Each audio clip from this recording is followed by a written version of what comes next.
From July of 1974 until his capture 4 months later, an attractive man, by all accounts, went on a killing spree. Officially, 20 victims have him to blame for their demise. Unofficially, well, the count could be much higher.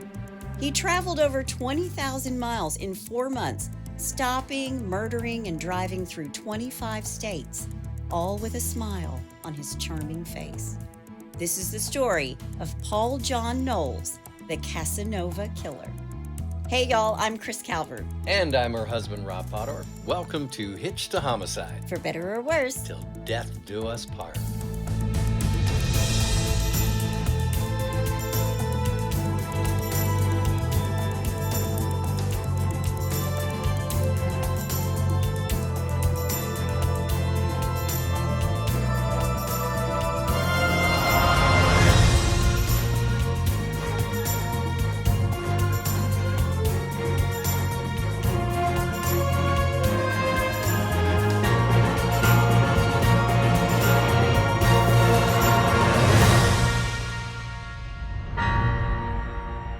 welcome back, everybody. Yes, welcome. And for our Japanese friends over there in Japan, which I do have some friends over there.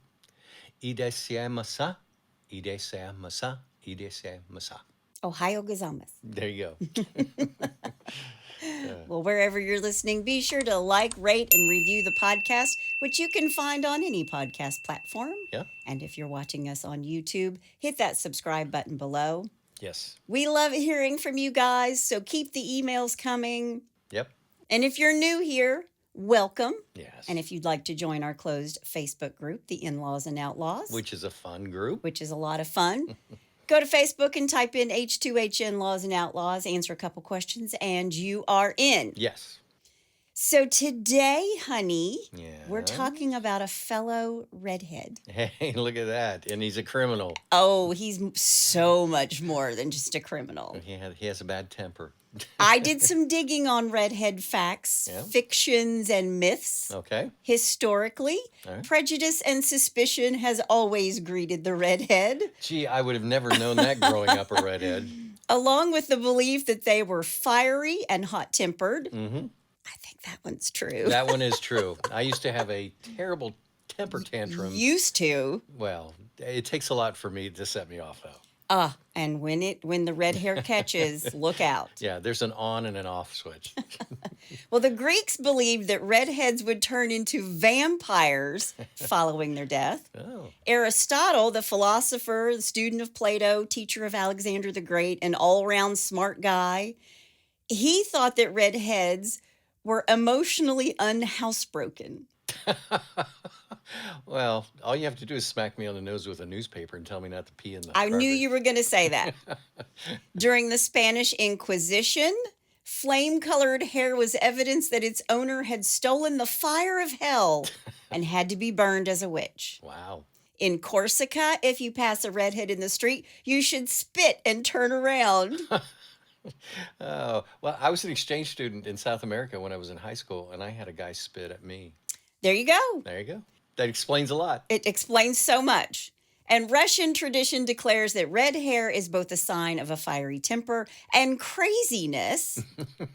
There was a proverb that warns, quote, "There was never a saint with red hair." I'm just saying. Yeah. But did you know that the Nazis actually discussed whether red-haired people should be allowed to wed?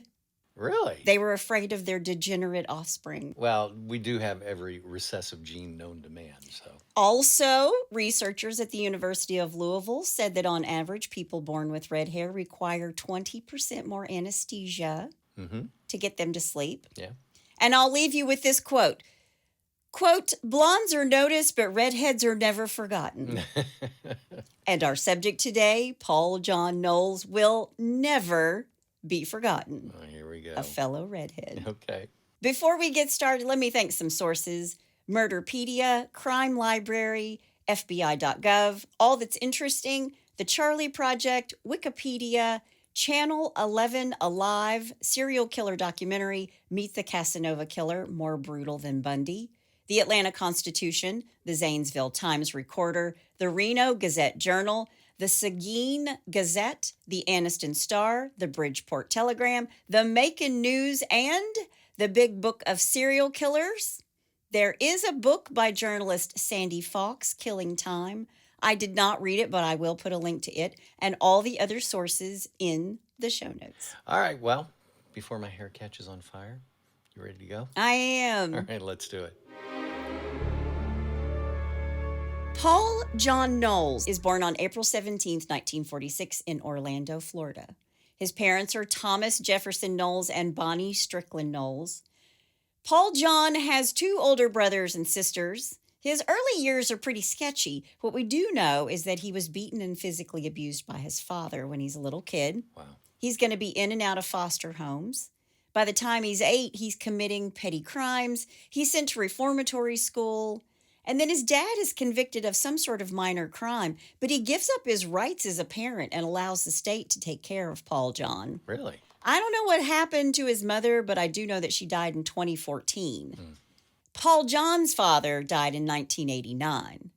But Paul John is in and out of foster care and reformatories. He sometimes found work as a welder during his times of freedom. Okay. His crimes were mostly burglary and stealing cars. But Paul John, by many accounts, was handsome. He was tall, he was thin, and he had red hair with a devil-may-care attitude that apparently made him a pretty cool dude. Okay. He was appealing. He was charming. And by the time Paul John is 19, he's arrested and incarcerated for kidnapping a police officer when he's stopped for a traffic violation. What? Yeah. Jeez. Okay. So he's 19, and he has had an 11-year history of crime. Okay. When he's incarcerated at the Rayford Penitentiary, he meets Angela Kovic, a woman who's unhappy in her marriage with 3 children living in San Francisco. Okay. It's 1972, and these two meet via a magazine called American Astrology. They become pen pals. Gotcha. This is kind of a thing still, women writing to incarcerated men in prison. Yeah. But these two become pen pals. Angela's having a tough time in her marriage, and their letters quickly became romantic. He's telling her he will be a wonderful lover to her, and where her husband is lacking, he will be more than enough to make her happy. All right. These two get engaged after she flies to Florida to see him, and he immediately asks her to marry him right on the spot. He tells her he's in prison for a drug transaction. He's really serving 3 years for burglary. He called her his angel, and he thinks she is his salvation. Okay. Now, they're both into tarot card readings and psychics, and she actually consults a psychic who tells her to help him get out of prison. And Angela does. Through friends, she met an attorney named Sheldon Yavitz, a protege of famed New York attorney Ellis Rubin, and he worked with her to get Paul John paroled. Okay. From what I could gather from the sources, Angela's mother paid the bill to Sheldon, and he managed to find a technical difficulty with the case, so it wasn't long before Paul John Knowles was paroled. And in May of 1974, Paul John is set free. He flies directly to California. She'd sent him a ticket. Before his release, this same psychic tells Angela that she's got a dangerous man in her life. Ooh. But somehow Angela didn't think the dangerous man was the guy she just helped to get out of prison. Prison. Yeah. Oh. She set up employment opportunities for Paul John, and she even paid for him to fly from Florida to San Francisco, just like I said. Right. She's footing the bill for everything. But as soon as he arrived, Angela had an uneasy feeling about him. But she decides she's going to give it a chance, and she let him hang out with her and the kids for 4 days. Now, all I could think about was she has this uneasy feeling. Is it because there's no longer plexiglass in between you, or what was it? Yeah. He wasn't showing any interest in the job that she had lined up for him.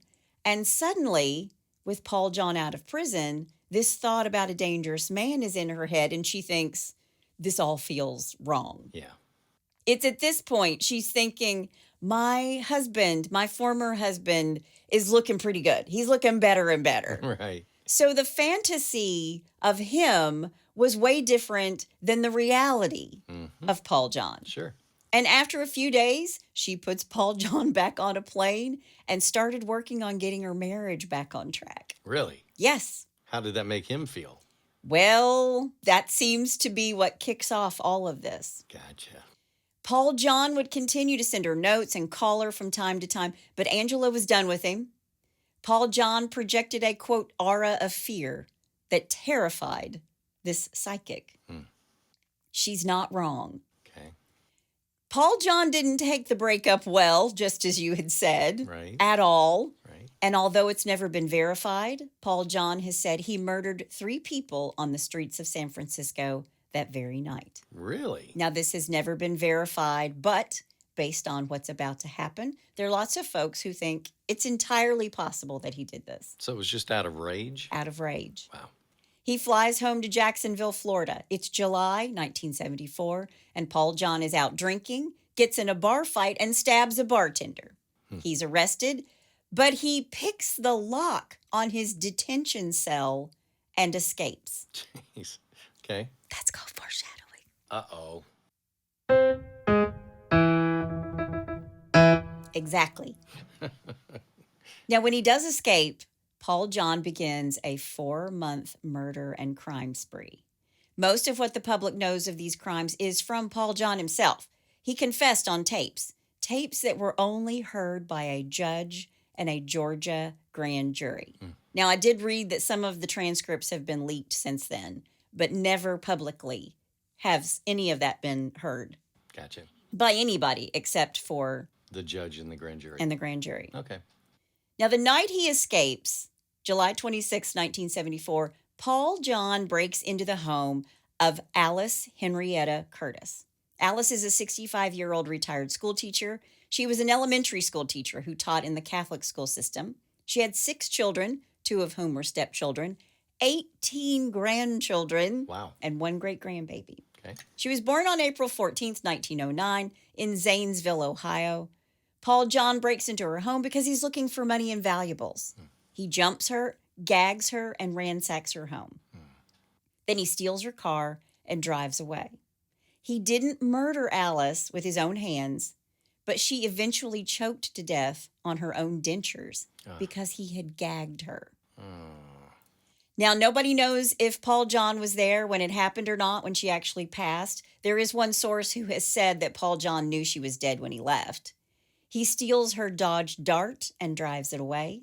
He'll drive the car for about a week until he realizes the police have connected him to Alice's murder. So he decides, I've got to ditch this car. Right.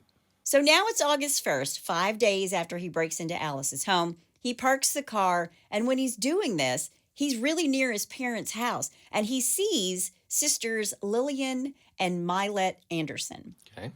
Lillian is 11, and Mylette is 7.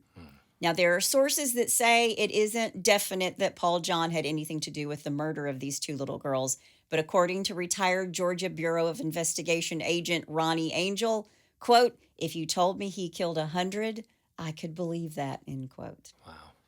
I'm going to present this story as if he did, in fact, murder these 2 little girls, Lillian and Mylette Anderson. All right. According to the Charlie Project, their mother and older sister left them alone at home about 6 p.m. while she went to take care of a sick relative. Their mother called them at 7 p.m. to check in on the children, and everything was normal during the conversation. But when their aunt called later, nobody answered the phone. The girl's father, who was a commercial fisherman, was supposed to arrive home from work at 7, but he was delayed by 20 minutes because of a faulty boat motor. Okay. And when he did get home, Lillian and Mylette were nowhere to be found. Reports in the Florida Times-Union and other sources said that neighbors saw a white car in the driveway of the Anderson home between 6 and 7 p.m., but nobody saw anything suspicious, and no one saw the girls leave. The doors to the house were shut, they weren't locked, but there were no indications of a forced entry. Nothing was missing from the house except a baby doll that Mylette owned. The family's small dog, which usually had run of the house, we know what that's like, Yes, we do. was shut up in a bedroom. Mylette and Lillian were never heard from again. But Paul John is worried because here's what we think happened and what he has told us. Okay. He pulls this car up. He sees these two little girls. They see him in this car, and he knows. His mother knows of these two little girls, and he knows that these little girls know who he is. One theory is that he strangles them both and buries their bodies in a swamp just outside of Jacksonville. The case of these two little girls is still open because it's never known definitively if Paul John murdered them. But many believe that he did. Right. Their little bodies will be found 5 months later in January of 1974 after he confesses to their murders. He keeps this Dodge Dart and drives away after disposing their bodies. Oh, man. Yeah. Now, on this same day, August 1st, 1974, Imogene Sanders, age 13, is running away from her home in Beaumont, Texas. She's hitchhiking in Warner Robins, Georgia, when Paul John picks her up. He rapes and murders her. Her skeletal remains will be discovered in Peach County, Georgia, in 1976, 2 years later. She will remain unidentified until December of 2011. Wow. Paul John confessed to murdering a female hitchhiker in this area, and many believe that it was, in fact, Imogene. The next day, August 2nd, 1974, Paul John is in Atlantic Beach, Florida, where 49-year-old Marjorie Howe takes him to her apartment. Now, nobody knows if she invited him in or if he forced his way into her apartment, but he strangled her with her nylon stocking and stole her television set. And when he leaves, he picks up another teenager, a Jane Doe hitchhiker, raping and strangling her just for sport. Jeez. Just because. Wow. On August 23rd, 1974, Paul John forces himself into the home of Kathy Sue Pierce in Muzella, Georgia. Paul John strangles Kathy Sue with a cut telephone cord in her bathroom while her 3-year-old son, Joel, watches the whole thing unfold. Yeah. He leaves the little boy unharmed. Her body will be discovered by a neighbor who often checked on Kathy. She was divorced. Yeah. A week and a half later, on September 3rd, Paul John meets 32-year-old William Bates at a bar, Scott's Inn in Lima, Ohio. Okay. William worked as an executive for the Ohio Power Company. He was born on April 19th, 1942. He married Dorothy Sconce in 1963 and had 2 sons and a daughter. The bartender who knew William will later tell authorities that he saw William with a young, handsome redhead and that the two had several drinks together. These two are drinking and they leave together. Paul John strangled William and dumped his naked body in the woods nearby. William's wife reports him missing, and this is when the police realize that William's car is also missing. But in the parking lot of the bar is a Dodge Dart. Oh, wow. It's Alice's car. Yeah. And William's car is missing. He dumps William's body in the woods, where he will be discovered a month later. He is nude because Paul John stole not only William's money and credit cards and his car, but his clothes. His clothes. Wow. After this, Paul John drives west. He's heading to Sacramento in William's clothes, in William's car. Wow. And along the way, he calls Angela Kovic again, but she wants nothing to do with him. Then on his way to Sacramento, he's driving through Utah and stopping in Ely, Nevada, where he runs into Emmett and Lois Johnson. Emmett and Lois were from San Pedro, California. It's now September 18th, 1974. These two are camping when they meet Paul John. He tied them both up, shot them in the temple, and leaves them in their pickup camper. Wow. Lois was nude and under a table when she's found. Emmett was dressed. They were both in their 60s. Paul John stole their credit cards, and he's going to use them for a while. Their bodies are found a week later by a Nevada Highway Department maintainer who was emptying barrels at the Lake Valley Summit rest stop. No one will ever connect Paul John to these murders, not until he confesses to them. Really? Wow. 3 days later, Paul John is passing through Seguin, Texas, where he sees a female motorist stranded on the roadside. It's 42-year-old Charlene Hicks. Her motorcycle is broken down on the highway when Paul John stops to assist her. Yeah. I also read that she'd stopped her bike on the side of the road to admire the sunset. Anyway, when he shows up on the scene, he rapes and strangles Charlene to death with her own pantyhose. Then he dragged her body through a barbed wire fence where she'd be discovered 4 days later on September 25th by Deputy Bargfried. Okay. Charlene was married to Bob Hicks, and she lived in Houston. Okay. Now, before Charlene's body has even been found, Paul John meets beautician Ann Dawson in Birmingham, Alabama. He is all over the place. Yeah.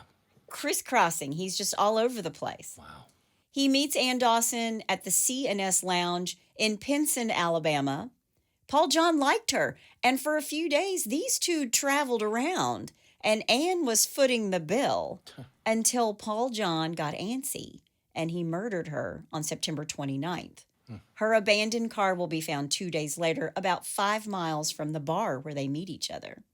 Paul John threw her body into the Mississippi River, but her remains have never been recovered. Really? The newspapers will report that the man she left the bar with was 6 feet tall, handsome, with red hair, and that Ann was carrying a large amount of cash in her purse.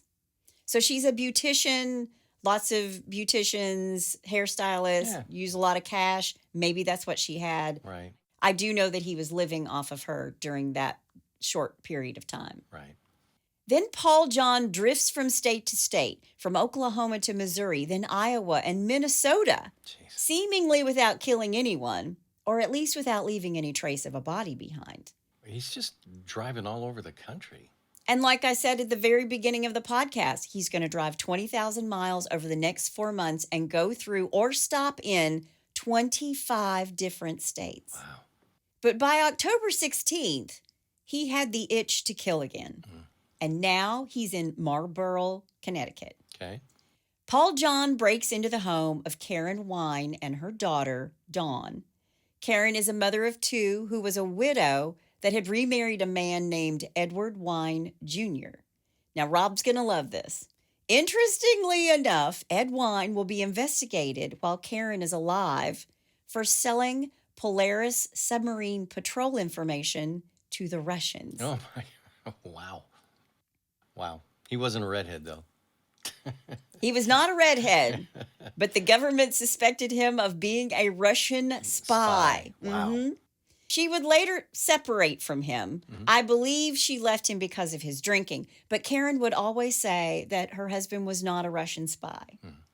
Her daughter, Dawn, was a student at Regional Hebron, Andover, and Markborough High School in Hebron, Connecticut. Good grief. I know, they called it RHAM High School. What was the mascot? A schizophrenic octopus. Yeah, probably. She was a happy girl with many friends. She loved biking and riding horses. She worked part-time at a donut shop. There you go. Now, when Paul John breaks into their home, he binds them both, rapes them, and strangled them both with a nylon stocking. Karen and Dawn will be discovered by Karen's oldest daughter, Cheryl, who is 17. She comes home after spending the night with a friend. Wow. He also steals a tape recorder from their house. Really? Because he's going to start confessing into these tapes. Oh, wow. These same tapes that no one's ever going to hear except the grand jury and the judge. Did he ever say why he decided to tape everything? He wanted to live in infamy. He wanted to go down in infamy. He wanted to be famous, and he wanted books to be written about him. Yeah. Wow. And podcasts. And podcasts to be done over him. Yeah. Wow. 2 days later, Paul John is now in Woodford, Virginia. He forces his way into the home of 53-year-old Doris Hovey after knocking on the door, and she answered. He goes through her house and finds Doris's husband's guns. Paul John shot her in the head with her husband's rifle, then wiped his prints from the gun and placed it beside her body. He didn't rob Doris or rape her. He only wanted to kill her. Gee whiz. Now he's driving William Bates' stolen car, something he's had for about 6 weeks now. But he's traveling from state to state, pretty daggone fast. And police didn't share information like stolen cars in 1974.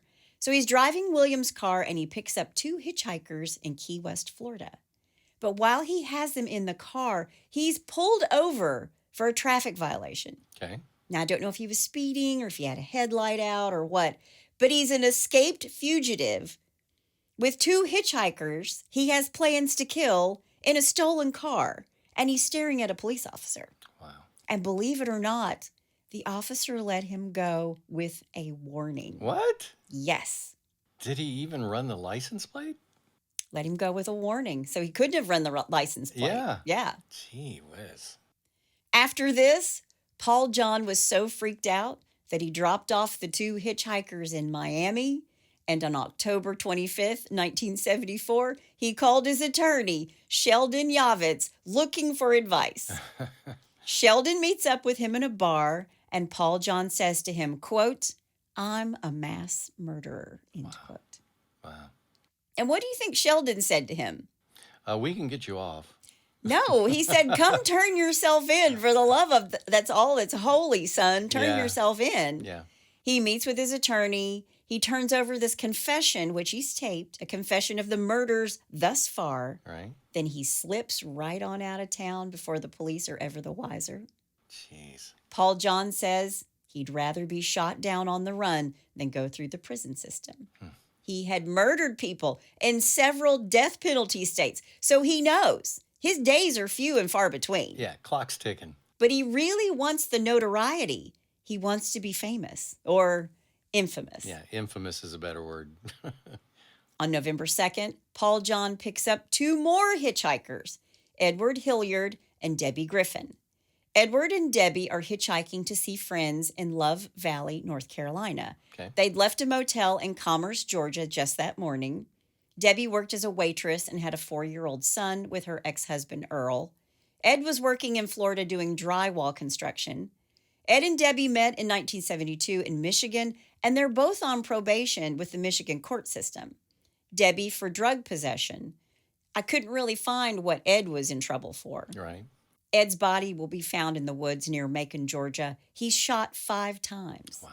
Debbie's body has never been found. However, her purse and clothes were found near Hilliard, Georgia, which is really close to Macon. Okay. 4 days later, on November 6th, Paul John meets Carswell Carr at a local bar. Great name. Yeah, Carswell, Carr. Carswell is married with a daughter, but he's out at the bar that night. Paul John's still in Macon, Georgia. Carswell invites Paul John back to his house to spend the night. Now, that sounds kind of hinky to me. Mm-hmm. I don't know if this was a gay bar. I don't want to say that. It could be, might not be. Maybe he was just a really nice guy and inviting him back to the house to spend the night. Yeah.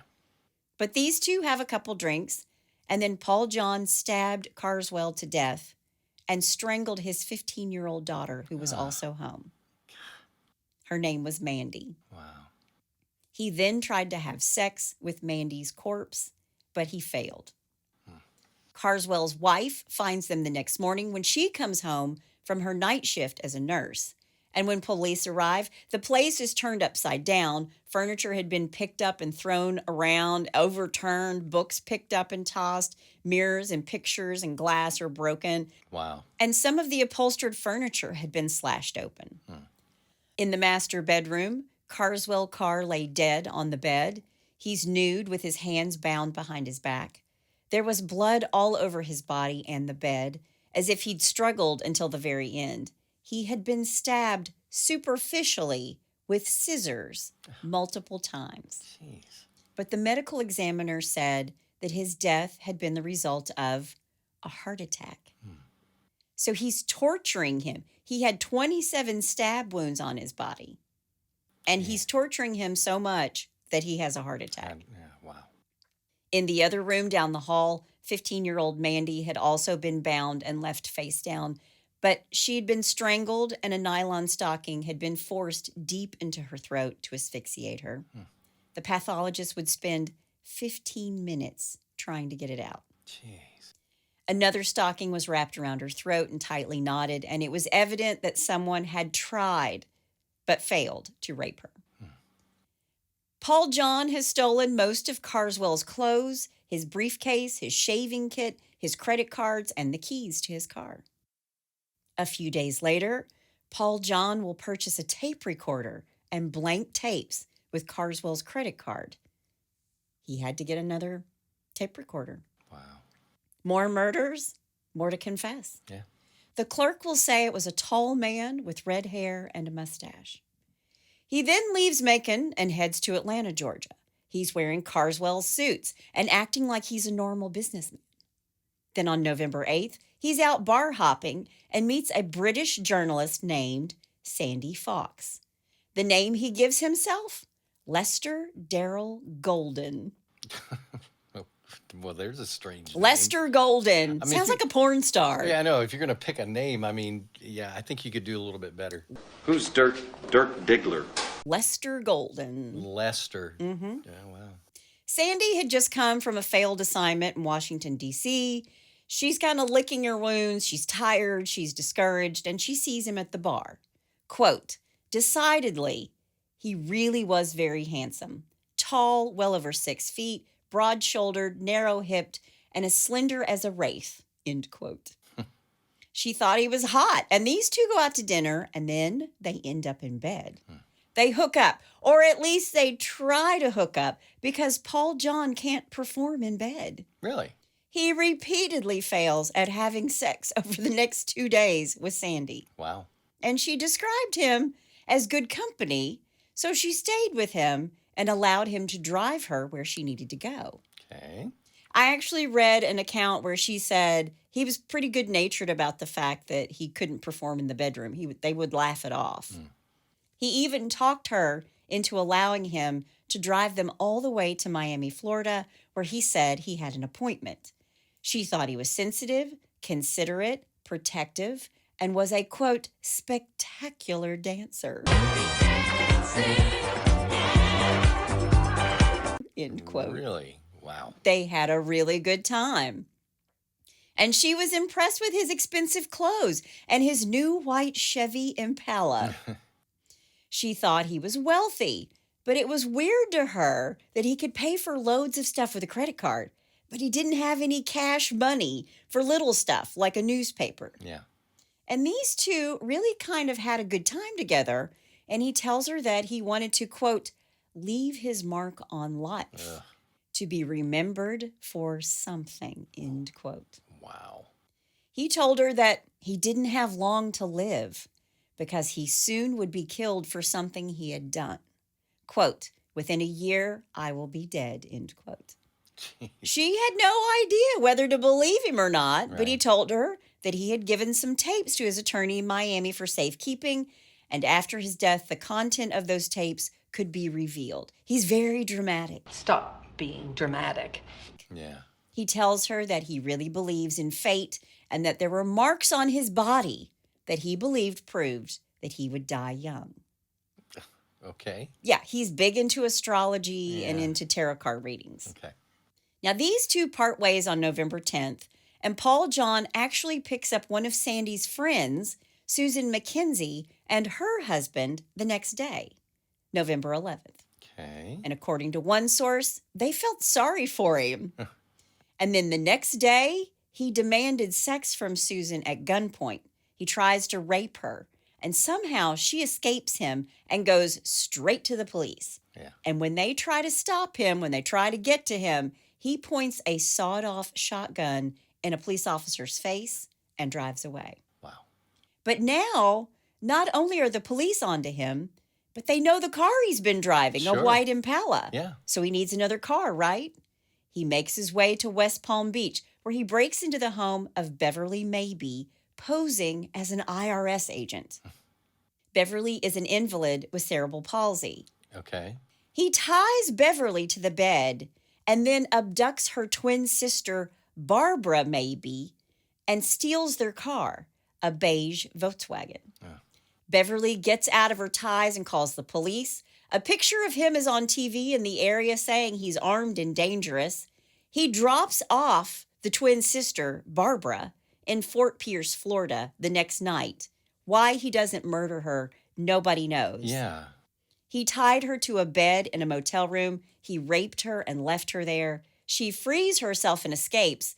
Barbara did write a book about her ordeal. I didn't read it, but I will put a link to that book as well in the show notes. Okay. Now, the police want to talk to Sandy Fox. Remember, he tried to rape her friend, so they go to her to find out if she's a part of his crimes. And this is when she discovers that his name is not Lester Golden, but Paul John Knowles, an escaped rapist and murderer. Can you imagine her first thoughts when she found that out? Before or after she thought, I'm going to write a Pulitzer Prize winning Yeah, true. story about this. True. She didn't win a Pulitzer, but I'm just saying, as a journalist, she was probably like, you write what you know, and she'd spent 4 or 5 days with a mass killer. I've got a gold mine. Yeah. The day after, Paul John is driving in Beverly's car, the new stolen car, the Volkswagen, which had been reported to the police. Sure. And a patrol officer, Trooper Charles Campbell, recognizes this Volkswagen as stolen. Right. And he pulls Paul John over. Now, maybe Paul John thought he'd gotten out of a situation like this once before, right? Right. And that's why he just went ahead and pulled the car over. Or maybe his intention was something else. But he pulls his gun on the officer and takes the officer hostage, driving away in the patrol car. Oh, man. Then he uses the siren to stop a motorist, to pull over a guy. Wow. A guy named James Meyer, a businessman from Delaware. And he steals that car, a 1974 blue Ford Torino, taking James and the police officer with him as hostages. Wow. This is like a bad Movie of the week. Yeah. Yeah. Finally, he stops in Pulaski County, Georgia, where he handcuffs them both to a tree. He then shoots both of them in the head at close range and drives away. Now, by this time, police are hot on his trail. A gas station attendant in Lakeland, Georgia, has ID'd Paul John and has told police which way he was going. So they set up roadblocks, including one in Stockbridge, Georgia. Paul John sees it and decides he's going to crash through it, but he lost control of the car and crashed into a tree instead.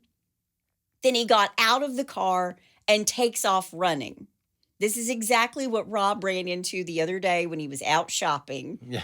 Roadblock, somebody had crashed their car and then took off running, and it was wild. Yeah. There were like 30 police cars and people running around through the woods and the ditches, and that was amazing. 'Tis the season. Yeah. So he takes off running. They have helicopters, dogs, officers, other agencies combing the woods and the area around this roadblock. They're searching for Paul John. Inside the car, the police find a gun belt that belonged to Trooper Campbell. But it's not until he happens upon an armed civilian that he's taken into custody. Oh, really? David T. Clark was out hunting when he saw Paul John coming out of the woods carrying a gun. Quote, he could have killed me then and there, end quote. Wow. David said that Paul John was hurt and told him he needed help. David's unarmed when he first happens on Paul John, but he goes back into his house and gets a shotgun and comes back out and points it at Paul John, who says, I just want to surrender. Oh, wow. David Clark didn't have a phone in his house. Really? So he walked across the street with Paul John at gunpoint to a neighbor's house where the Reverend Clifford Bruton called the police. Oh, man. You can't make this Can't make this up. Wow. They take him into custody, but he doesn't give them any information about Trooper Campbell or James Meyer. And according to an article by Catherine Ramsland, Paul John saw the media when he's taken into the police station, and he is just like flashbulbs. Greetings from the red carpet. Oh, like it's his moment. Wow. He loves all the attention. So he shuts up and doesn't tell police anything about Trooper Campbell or James Meyer. He started playing games, telling the police that one word would provide the right clue for finding them. But he wouldn't give them the one word. So police are out looking for the two men, and they wanted them before it got dark, but it would be 3 days until they found them. Wow. not until a couple of hunters found the two of them in this wooded thicket an hour outside of Macon. And the word to help locate them? Pabst. There was a brewery nearby. PBR. Yep. Paul John is suspected in 12 murders when they capture him, including the 2 hitchhikers near Macon. The Carrs, the Bates, Curtis, 2 killings in Jacksonville, and 3 more in Georgia. At this point, they don't know just how much he's traveled.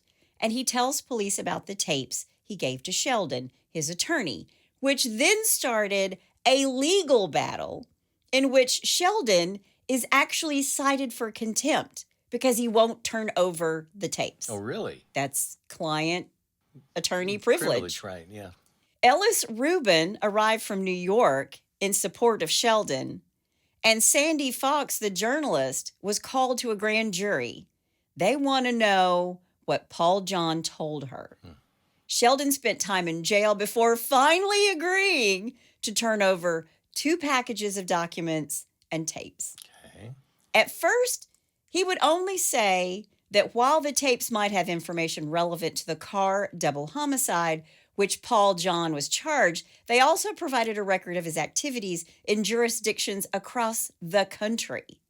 Paul John had given Sheldon instructions that when he died, all the tapes and documents were to be revealed for the world, quote, Yeah. for the good of society, end quote. Well, there's some rational thinking.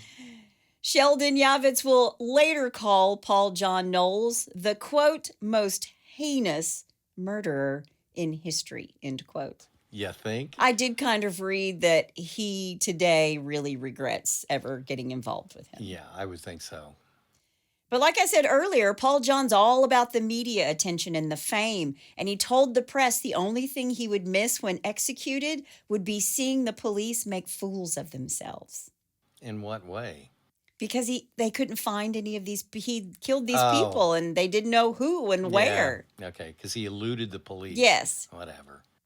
He gave loads of interviews calling himself the, quote, most successful member of my family, end quote. Well, there's a pretty low bar. Yeah. The women who had been involved with him also gave interviews, which, along with his good looks, contributed to the moniker, the Casanova Killer. On December 13th, 1974, Paul John was scheduled to be transferred to a more secure facility in Henry County, Georgia. Okay. He told Sheriff Earl Lee and Agent Ronnie Angel of the Georgia Bureau of Investigation, these 2 are in the car with him. He says, I'll show you where I dumped Trooper Charles Campbell's gun, the service revolver that he used to kill both Meyer and Campbell. Okay. He tells him this while they're riding in the car. Right. But also while they're riding in the car, he quietly picks his handcuffs with a bent paper clip. This guy's good. Yeah. Jeez. When he's free, he reached for the gun in the sheriff's holster, causing a struggle. Agent Ron Angel shot at Paul John 3 times in the chest. The car careens out of control and crashes during the whole kerfuffle. Wow. Paul John Knowles had told journalist Sandy Fox only 40 days earlier that he was going to die. And some people speculated that it had been an outright execution staged to look like a struggle. But the wrecked car was pretty hard to dispute. Sure. And Paul John was dead. After an investigation, it was ruled a justifiable shooting in self-defense. Okay. Paul John Knowles was buried in Jacksonville, Florida. In attendance at his funeral were his family and Angela Kovic, Really? the woman from the very beginning Wow. that he was going to go straight for. According to Sandy Fox, the minister refused to pray for his soul to rest in peace. Now, Paul John's a unique serial killer in that he doesn't kill his victims in the same way. Sometimes he raped them. Sometimes he robbed them. Sometimes he just killed for sport. He strangled and he used a gun to kill his victims. So Paul John is more of a spree killer than a serial killer. Okay. Because he was sometimes killing for money or a car and sometimes raping, sometimes not, you know. Right. But it was a self-fulfilling prophecy You know? Yeah. He was told that he was a bad person, something bad was going to happen to him. He was evil Right. by Angela Kovic. Sure. So was it a self-fulfilling prophecy? What if he hadn't been told that he was going to die or that he was a bad egg? Yeah. Because he's a bad person for sure. But when he meets Angela Kovic, he wants to go on the straight and narrow. Right. So which one is it? Is he just a bad guy? I'm going to go with the bad guy. Because he was bad when he was really young. Yeah. Didn't have a good upbringing. But at one point, he really did want to go straight.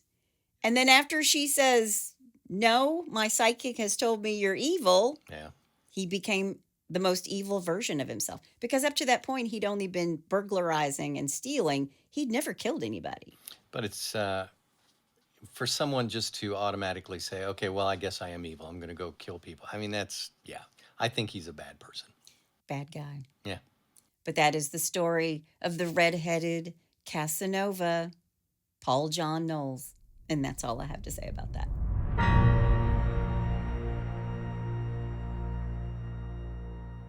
Well, Paul John Knowles giving redheads a bad name everywhere. They called him PJK sometimes, Okay. Paul John Knowles. Wow. And I did read that the journalist, Sandy, actually said that he was so handsome, he was a cross between Ryan O'Neal and Robert Redford. Yeah, as most redheads are. I've seen his picture. Maybe it's just because I know he's a horrible killer in person. Yeah.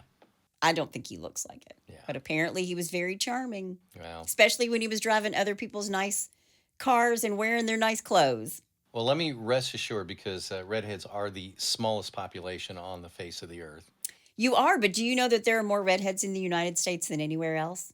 Even in Ireland? Even more than Ireland Really? and London, Wow. Scotland. Yeah. Wow. Well, okay. Well, I'm proud to be a part More of that. here, more in the United States. Proud to be a part of that fraternity sorority. I like my redhead. I'll keep my redhead. Thank you very much. All right. Well, I'm here to stay. All right. Well, let's do a little bless your heart. Well, bless your heart. All right. I'm going to start this number one with give thanks where thanks is due. Give thanks. Yes. All right. Police had no idea who carried out a cinematic Valentine's Day heist at a Queens Pay-O-Matic because the thieves were dressed as cops and wearing high-quality Hollywood masks that made them look like policemen. Oh. Yeah. But the crooks were such happy customers that they gave themselves away. How'd they do that? Well, the investigators tracked the disguise to a prop shop Oh. who in turn turned over emails from the alleged robbers. This is what one of the emails said. I'm sending this message to say I'm extremely pleased by CFX Works, that's the shop, the work on the mask. The realism of the mask is unbelievable. Oh, gosh. And of course, when they turned them over, they were foiled by their niceness because the cops went and arrested them. Writing a thank you note. But I am going to add this. I'm sure their mom would be very proud that they were that polite. She's proud all the way Yeah. from jail. Exactly. Yeah. All right. Number two, no matter what the situation, practice good hygiene. Yes. Yes. Always practice good hygiene. Yes. In Wilkes-Barre, Pennsylvania, Yes. a man on a bench warrant was stopped by an officer, but then violently pulled away from the officer. He then took out a can of aerosol deodorant from his pocket and attempted to spray it at the officer. This led to a struggle between the two, which ended with the officer tasing and arresting Richard Lewis Pruden, who was 38, who was also found to be in possession of 27 packaged bags of a suspected crack cocaine. Wow. Don't tase me, bro. Yeah, I don't know which is worse, the 27 packages or the fact that he had an aerosol deodorant can. I just hope he didn't have his mouth open when he was like spraying him. God. All right, number three. Doggone it.